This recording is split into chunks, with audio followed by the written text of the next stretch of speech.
Welcome, folks. I'm hoping that this Sunday at 11 a.m. we can take the first steps back to gathering together for worship.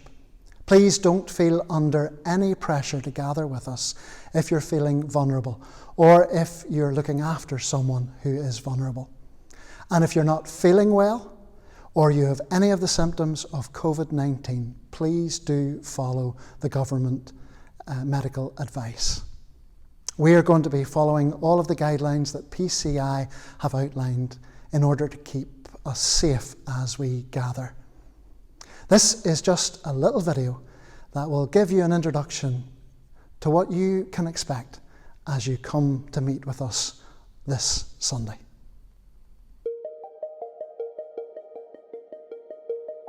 As you arrive at the church, please do find a car parking space in the church grounds or in the Abbey Street car park just as normal. It would be really helpful if your family could arrive together, because that'll be so much easier once you get into the building to seat you together. So as you approach the church, you'll see cones that will help us to maintain social distancing. There might be a slight delay to entering the church building, and that's because people will be moving through the vestibule a little slower. Please do come dressed appropriately for the weather. As you approach the church, one of our stewards will be available to open the door for you and to welcome you.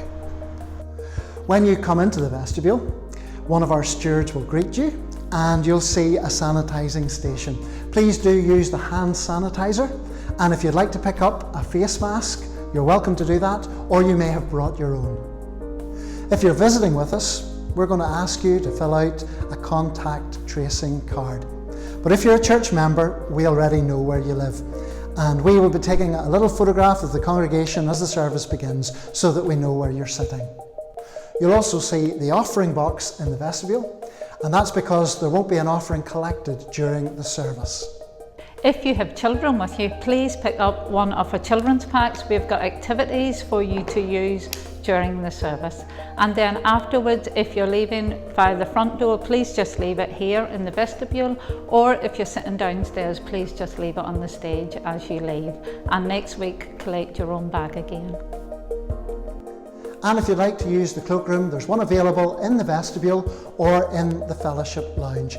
Please do remember to wash your hands and use the sanitizer when you exit. As you enter the church building, you'll be greeted by one of our stewards. Hi, Eddie.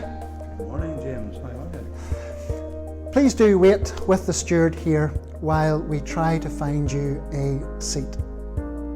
So as you're seated, you'll notice that there are no Bibles or books in the pews. So it'll be very handy if you brought your own Bible with you. The church service itself will be just a little bit shorter than normal, and you may be asked to remain seated throughout the service. At the end of the service, you'll be guided as to how to leave the building. Those in the gallery will be asked to leave through the front door, and those on the ground floor will be guided through the fellowship lounge. I know that you'll really want to catch up with folks after not seeing them for such a long time, but please do wait until you're outside, because there it is so much easier to social distance. That little verse that has been with us all year has been so important and reminds us of how richly blessed we really are. Peter said, once you were not a people, but now you are the people of God. Once you had not received mercy, but now you have received mercy. We really look forward to seeing you this Sunday at 11 a.m. God bless you.